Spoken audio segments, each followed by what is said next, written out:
Poppy Playtime. Now, it's way past the hype cycle of this series, but I still want to talk about it. I want to rank every chapter as far as I've watched. And now, let's start. Poppy Playtime is the quintessential mascot horror game. Basically, every mascot horror game is copying it in some way. It is the blueprint that made the mascot horror what it is today. Me personally, I don't like the mascot horror formula anymore. It's kind of overdone. And so my thoughts on the series have soured. And it isn't helped by the fact that Mob Games, the people behind this, have been missing with their past two releases. And now let's get to this thick of it. The first chapter. It's been half a decade. Does that make you feel old? Because that sure as hell makes me feel old. It's like it came out in 2020 and it's hardly a game by any means. You probably have seen it. Main character gets called to a factory, looks around, gets chased, murks the thing that's chasing him. The end. That's it. This chase sequence is the highlight of this chapter. It has one chase sequence, and man, it is good. Like, it gets you by the balls. And now, I personally didn't play any of these chapters, so I watched every chapter twice. And to me, the first chapter, it's not really a game. And so I will rank it all of them at the end. Now, moving on to the second chapter. It's way more fleshed out. Like, it is maybe 4 or 5 years old at this point, something along those lines. It was a pretty good installment in the series, and I think it benefited the series greatly because this was an actual fully fleshed out game, something worth $20 because I think it's like $20 to buy these games. And basically, you get dumped to the second floor, find a spider thing. Spider thing challenges you to play some games to get the hell out of there. You beat them games, and then there's a final game that you're not supposed to beat, but you do it anyways because, of course, based, bruv. She gets mad. Cue chase sequence. Then after that, cue ominous foreshadowing plus a brutal murder, and that's the chapter. And I liked it, but compared to later installments, as they say, comparison is the thief of joy. Now, moving on to the best chapter that they ever did. The third chapter. That's the peak of the series, full stop. Never gonna get better than. And another note. All of the animations, for the most part, are good up till now. And honestly, this chapter benefits from all of it. The story has been hinted in the previous chapters, and this chapter, I remember when it came out and it was hype as shit. And this is the point where it gets quote unquote disturbing, but I guess the kiddie game. This it actually balances the disturb factor well, and all of this comes together with its main antagonist, Catnap. Guy's goated. Like, my guy, he goated. Like, tertiary antagonist, that's who cares. It's basically a weeping angel. Who cares about that? But Catnap, he's the goat. God rest his soul. He gets tortured so bad that he forgets his own name. it's rough. And then our overarching antagonist, the skeleton bone fondler guy who wrecked mommy in the last chapter. That guy, he's Catnap's god, basically. It's strange, okay? And another aspect of this chapter which it benefits from is the gas. It's a gassy chapter. What can I say? But the gas, it causes hallucinations, which leads to one of the best sequences, and also comes at the end for the final boss fight. Now, the Plot is, spoiler alert, in the previous chapter you were trying to escape using a train, but that didn't pan out. So you crashed the train.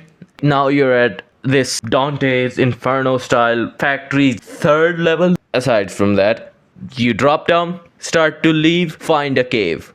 Then try to leave from the cave, find a orphanage, and in the caves you find a shrine.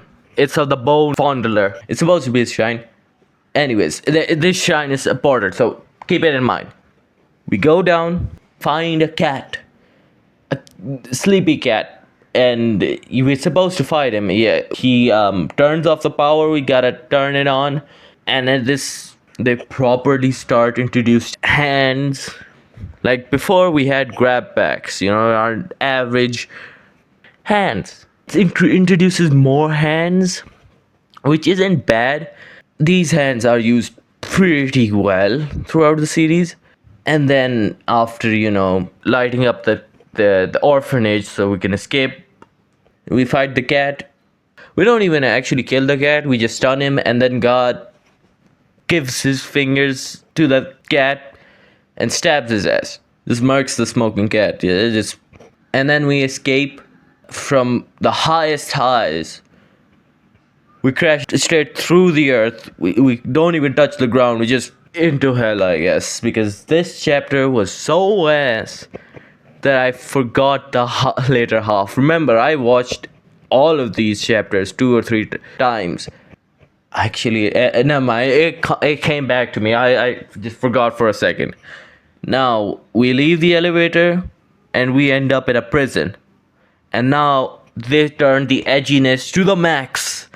And there are bodies upon bodies piled on top of one another. And we are in the prison level of this Dante's Inferno hell plague here. We reached the prison level because of course there's a prison somewhere in there. Why the hell wouldn't there be? Like, of course you need prison at a factory. Like, why wouldn't you? I mean, of course you must trap God knows what in the prison cells, because I assure you they ain't trapping those beasts in, prison cells, because these things, they're scary. Like, I don't think that weenie little Hall can hold, Huggy Wuggy. His lanky arms, he's gonna probably grab you. If you walk too close to him, he's just gonna grab your head and crush. That's the end of you. Anyways, we come down there. We discover there's a dock. And we go even lower. Because of course there's always lower. And then we find Yarnaby, this guy. He may rival, Catnap for being the most messed up.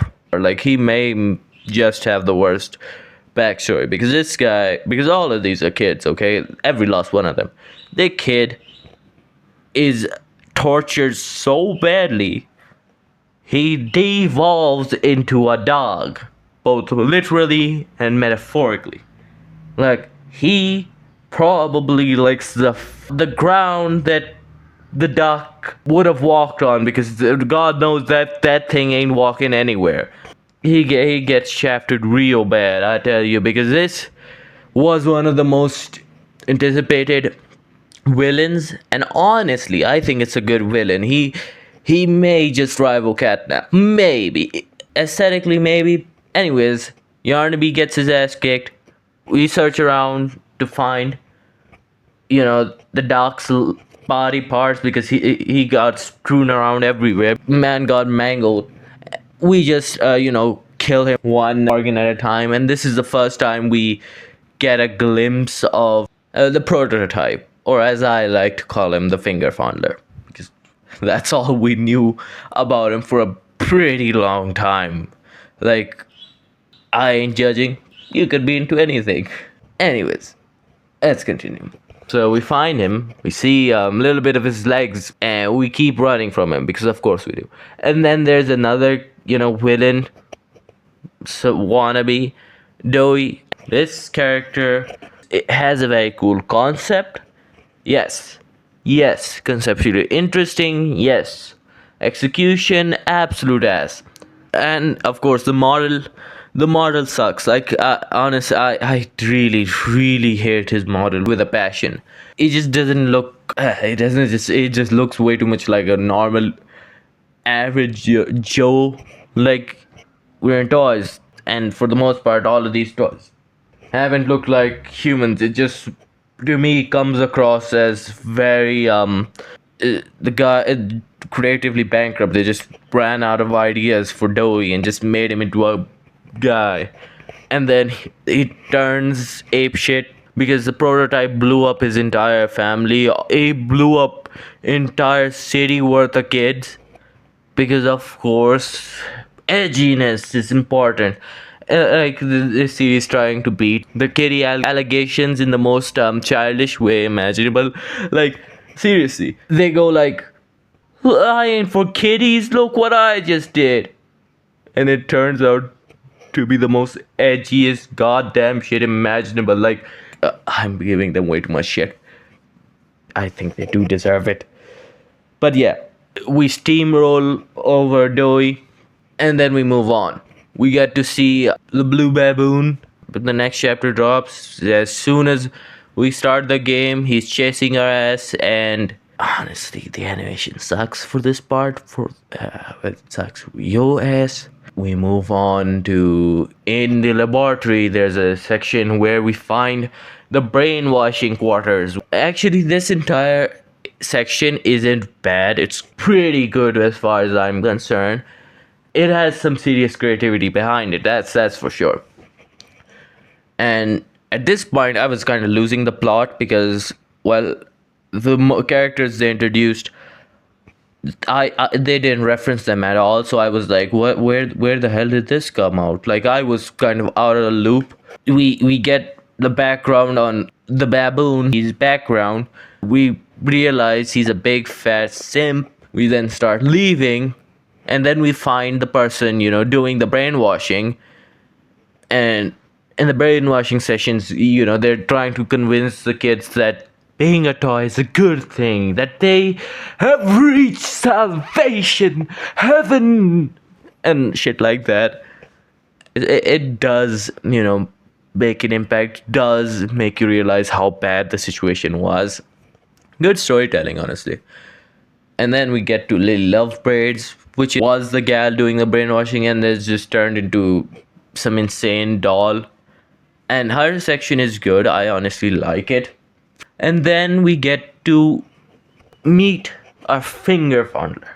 His design isn't bad per se. Like, objectively speaking, the character doesn't look really menacing. And, it doesn't help that he just kind of strapped the hands of, the things that he murked. The Huggy Wuggy hand, the mommy hand, Kissy Missy's hand. He just strapped it as if it's some sort of dick. Like, it's such a stupid design. Man, I can't even lie to myself for a second. It's such a shitty design. For God's sake, is that the best you could do? Just shove hands. Of course, he took the gas from Catnap, and that I can give a pass. And lower body, aside from the hands, it's good. The gesture idea is good, but the execution, it sucks. And the main problem with this series is he had way too much hype, and there was no way they were going to live up to half a decade worth of hype. That was never gonna happen because this character and the design that we ended up getting, it was never foreshadowed. We only saw his arms, legs. We knew to some extent that he may be spider-ish, or at least had multiple legs. But we didn't know he was a jester, which doesn't help his case at all. The character design sucks. The character himself, that's another story. I really like the character. Character-wise, it's good, but the design is ass, and it did not live up to the hype. Not to say I could point to one thing and say, yeah, this is the design that would have satisfied everyone. I could personally not tell you what the satisfying design would have been, but that's the problem of creating too much hype. You will never meet the hype, never. And considering it was, again, half a decade worth of hype, they were never gonna reach it. Another train sequence happens. They crash the train, and this guy, our finger fondler, he made a vibranium or shit like that, because he just, as soon as the crash happens, he just pops his head and then sprints. He turns into Usain Bolt and gets our ass. It doesn't help that we're moving like the pace of a slug, even slower than that. Like, what is wrong with our character? Like, run, for God's sake, you're going to get murked. And then we die because of course, and then we are resurrected because of course, I guess. They were going to have another chapter because, well, they made too much money. Okay, the money printing, it's insane. And then the final reveal happens that the Dark didn't die. And honestly, that saves the entire chapter, because remember, the Dark, he's one of the best antagonists we got. But conceptually speaking, his execution sucked ass, it sucked balls. I ain't arguing with that, but the concept, that's worth considering. And now my ranking of this series. On the very top, S tier, beyond S tier, the best chapter there is out right now is chapter 3. Like I already told you, there is no contest. By far, it's the best chapter. And at the very bottom comes chapter 4, because every is just a giant dumpster fire. Too much bloat, too much stuff was being executed all at once. They should have cut the doctor part and the doughy bit into 2 chapters, or should have done something else to make it a bit shorter, because both concepts they were trying to do clashed with each other too much. They should have just kept the prison part and made it the docks domain, and made the mines Doughy's place, and should have done something more along those lines, because as it's currently standing, there wasn't the polish that there should have been, and they were rushed because this was created in a year or so what could you expect? And now for the middle, I would put the first chapter just above 4th chapter. Now hear me out, it's not that it's bad, it's just it's not really a game. It's pretty incomplete.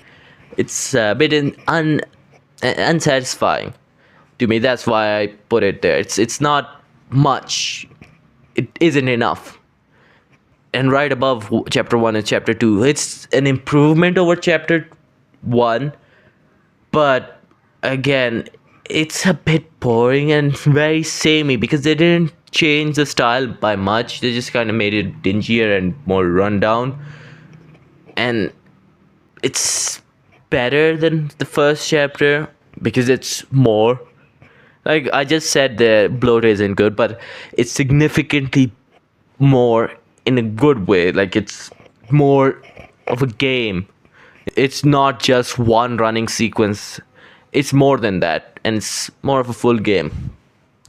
Now chapter 5, and that comes down to how badly they dealt with the first part, because that first half isn't good at all. It's excess.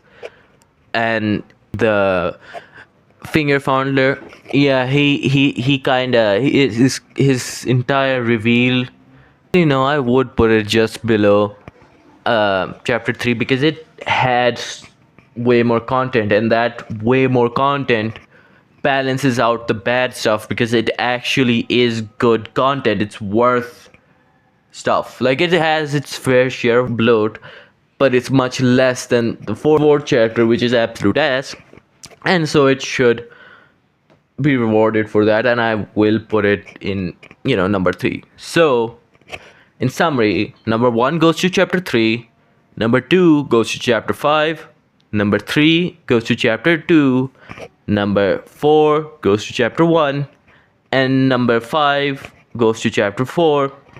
And that's the absolute ranking. You can't question it. That's the word of God, I tell you. No questioning. And yeah, that's about it. I just wanted to talk about, the journey that this series has taken me personally, because I watched it for a pretty long time and I, for the most part, enjoyed it. And so I just want to talk about it. That's about it for me. Bye.